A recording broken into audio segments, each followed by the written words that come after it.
আসসালামু আলাইকুম, আমি ডাক্তার মোহাম্মদ ইব্রাহিম। আশা করছি আপনারা সবাই মহান আল্লাহর অশেষ রহমতে অনেক অনেক ভালো আছেন। আজকে একটি খাতা নিয়ে বসেছি। এই খাতাতে আমি 3টি প্রশ্ন রেখেছি, যে 3টি প্রশ্ন বেশিরভাগ সময় মানুষ আমাকে মেসেঞ্জারে জানায় বা ইমেল করে, এবং অনেক ক্ষেত্রে অনেকে আমার চেম্বারে এসে সরাসরিও প্রশ্নগুলো করে। তো একটা প্রশ্ন হচ্ছে, আল্লাহ তাআলা ভবিষ্যৎ সম্পর্কে জানেন, তিনি জানেন যে কে কে জাহান্নামী হবে, কে কে জান্নাতি হবে।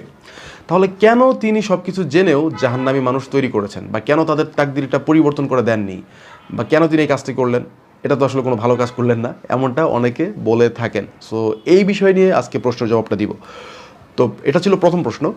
তো এটার উত্তর সম্পর্কে বলবো, আজকে একজন মানুষ মনে করেন এখন মারা গেল, তার 50 বছর সে জীবিত ছিল হয়তো। তো 50 বছর পর আজকে যখন সে মারা গেল, তো আমি বা আপনি তার জীবনীটা লেখা শুরু করলাম। সো 50 বছরে সে যা যা করেছে সব কিছু লিখে ফেললাম। তো কোনো মানুষ এখন যদি বলে যে ইব্রাহিম ভাই, আপনি তার জীবনীটা লিখেছেন, এই জন্য সে এই এই খারাপ কাজগুলো করেছিল, তাহলে কি আপনি এটা বিশ্বাস করবেন? কখনোই করবেন না। আপনি বলবেন যে না, এটা তো সম্ভব না, কারণ সে এই কাজগুলো করেছে বলেই আমি বা আপনি তার জীবনীতে এই কথাগুলো উল্লেখ করেছেন। The same thing goes to আল্লাহ সুবহানাহু ওয়া তাআলা। আমরা যেমন অতীতটা দেখে, অতীতটা জেনে বর্তমানে বসে সেটা লিখতে পেরেছি, আল্লাহ তাআলার কোয়ালিটি হচ্ছে তিনি ভবিষ্যৎটা জানেন। আলিমুল গায়বি ওয়াশ শাহাদাতি ওয়ার রহমানুর রহিম, তিনি ভবিষ্যৎ সম্পর্কে অবগত। তাই তিনি বর্তমানে থেকেই কিংবা অতীতে যখন আল্লাহ সুবহানাহু ওয়া তাআলা লিখেছেন সব কিছু তিনি অতীতে থেকেই বর্তমান অবস্থাতে যে কোনো সময় তিনি ভবিষ্যৎটা লিখে রাখতে পারেন, কারণ তিনি ভবিষ্যতের সবই জানেন।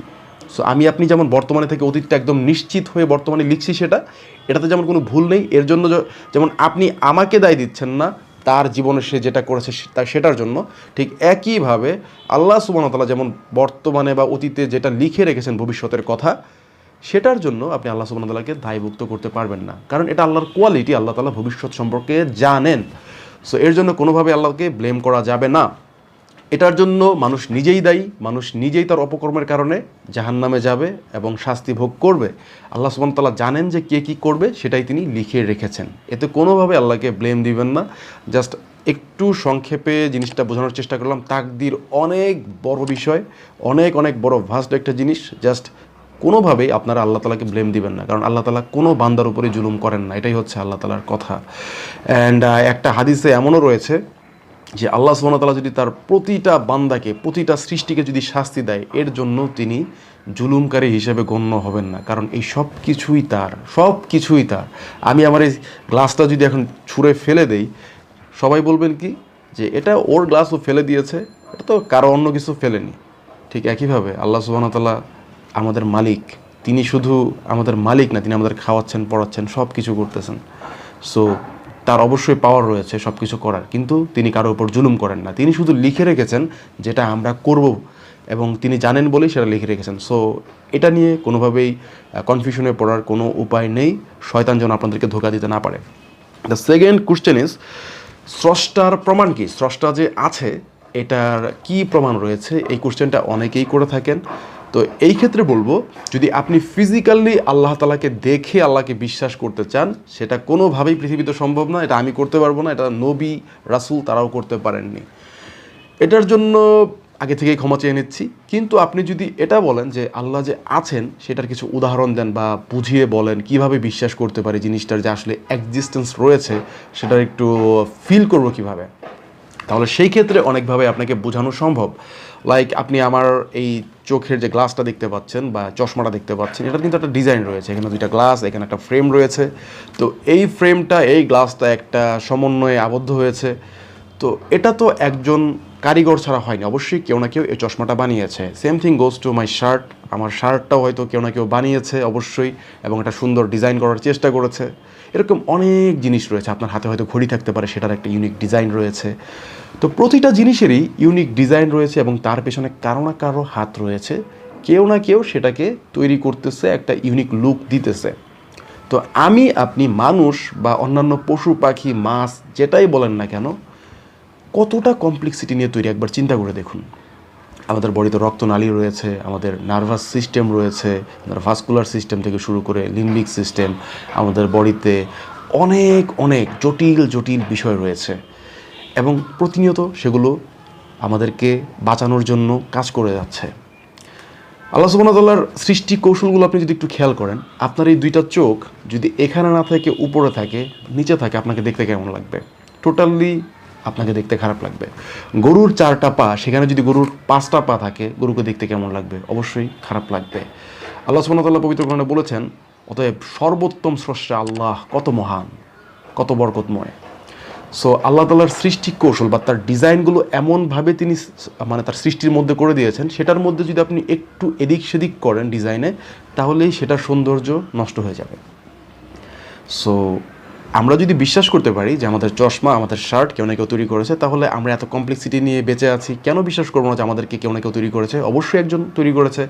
মানুষ যদি এতই পাওয়ারফুল হতো, প্রকৃতিকে সে কতভাবে কাজে লাগিয়ে কত কিছু করতেছে, রোবট বানাচ্ছে, এই করছে, সেই করছে, প্লেন বানাচ্ছে, কিন্তু মানুষ কি সবাই একত্রে চেষ্টা করেও একটা মশা কিংবা মাছি বানাতে পেরেছে? পারেনি। আল্লাহ তাআলা বলেছেনও পারবে না।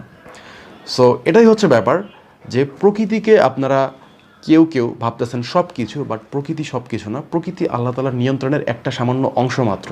এটা শুধুমাত্র পৃথিবী, মিল্কি ওয়ে গ্যালাক্সির বাইরে অনেক গ্যালাক্সি রয়েছে যেখান থেকে পৃথিবী, মিল্কি ওয়ে গ্যালাক্সি কিছুই দেখা যাবে না। সো সেগুলো কি এমনি এমনি চলছে এত নিয়ন্ত্রিতভাবে? সো আপনি যদি একটু ঠান্ডা মাথায় চিন্তা করেন, তাহলে অবশ্যই এখান থেকে বুঝতে পারবেন একজন রয়েছেন সর্বোচ্চ ক্ষমতার অধিকারী, যিনি এই বিষয়গুলোকে নিয়ন্ত্রণ করছেন। এরপরে আপনাদের মনে প্রশ্ন আসতে পারে, তাহলে সেই একজনকে কে তৈরি করেছে? আপনি যদি সেখানে চিন্তা করেন সেই একজনকে অমুক আরেকজন তৈরি করেছে, তাহলে আপনার মনে হবে অমুক একজনকে কে তৈরি করেছে? এভাবে যেতে যেতে যেতে যেতে যেতে যেতে যেতে যেতে আপনি একটা জায়গায় থেমে যাবেন, যার আগে আর কিছুই নেই, এবং তিনি হচ্ছেন আল্লাহ তাআলা। যেমন আপনি যদি 100 থেকে পিছনের দিকে আসতে থাকেন, তাহলে অবশ্যই শূন্যে এসে আপনার থেমে যেতে হবে, বা একে এসে আপনার মনে করতে হবে যে এর আগে আর কোনো ভ্যালুয়েবল কোনো মান নেই, অর্থাৎ একই হচ্ছে একটা মানে সবার প্রথম একটা মান। তো এটাই হচ্ছে আল্লাহ সুবহানাহু ওয়া তাআলার ক্ষেত্রে বলবো যে আল্লাহ তাআলা হচ্ছে সবার আগে, তার আগে আর কিছুই নেই, তারপরেও কিছু নেই, এবং তিনিই সব কিছুর স্রষ্টা, এবং এজন্যই তিনি সবার থেকে ব্যতিক্রম। আপনার বিবেকে, আমার বিবেকে এটা কোনোভাবেই ধরবে না, কারণ আমাদের বিবেকে সেই ধরনের জ্ঞান দেওয়া হয়নি। তা নেক্সট কোশ্চেন, আল্লাহ সম্পর্কে খারাপ চিন্তা আসলে করণীয় কী?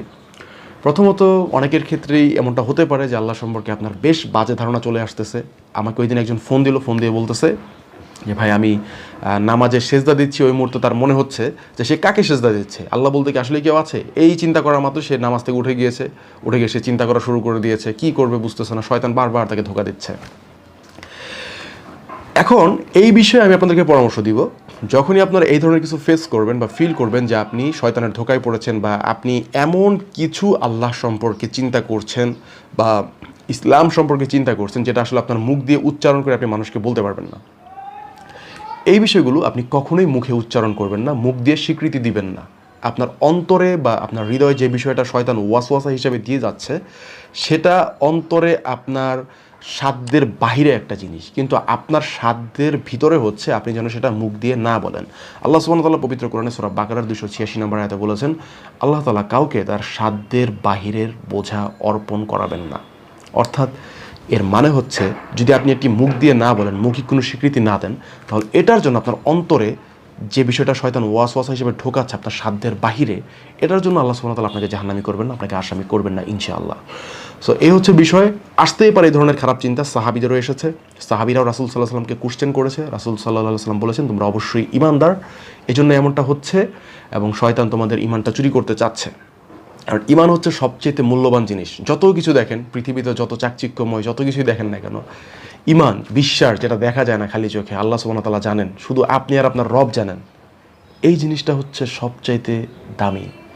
এটার উপরে বেস করে আপনি জান্নাতে থাকবেন কি থাকবেন না সেটা নির্ধারিত হবে, এবং এটা কেউ জানে না, আল্লাহ সুবহানাহু ওয়া তাআলা ছাড়া কেউ জানে না যে আপনি ঈমানদার কিনা। আপনার অন্তরের খবর, এই অন্তরের খবর দিয়ে আপনাকে আল্লাহ তাআলা, এটার মাধ্যমে আপনাকে আল্লাহ তাআলা জান্নাতি করবে যদি আপনি ঈমানদার হয়ে থাকেন। সো অবশ্যই এটা ঈমানের পরিচয় যে আপনাকে শয়তান ধোঁকা দিতে চাচ্ছে, আপনার ঈমানটা চুরি করতে চাচ্ছে, এবং বারবার আপনাকে ওয়াসওয়াসা দিয়ে আল্লাহর পথ থেকে দূরে নেওয়ার চেষ্টা করছে। তাই এই ক্ষেত্রে পরামর্শ হচ্ছে, আপনি মুখ দিয়ে উচ্চারণ করবেন না বা মৌখিক স্বীকৃতি দিবেন না, এবং যেহেতু আপনি বুঝতেই পারছেন শয়তানের ওয়াসওয়াসা, এখান থেকে আপনি চিন্তা করবেন যে শয়তান ওয়াসওয়াসা দিচ্ছে দিক, কিন্তু আপনি আল্লাহর উপর ভরসা রেখে বারবার দোয়া করতে থাকবেন, এবং এভাবেই সংগ্রাম করতে থাকবেন। পৃথিবী হচ্ছে পরীক্ষার জায়গায়, এমনও হতে পারে যে আপনার টোটাল জীবনটাই এই সংগ্রামে কাটিয়ে দিতে হতে পারে। বারবার আপনার একটা খারাপ ধারণা চলে আসবে আল্লাহ সম্পর্কে, এবং বারবার আপনি সেটা চেঞ্জ করার চেষ্টা করবেন। এটাই হতে পারে আপনার জীবনের একটা পরীক্ষা, এবং এই পরীক্ষার মাধ্যমেই আপনি হয়তো জান্নাতে যাবেন।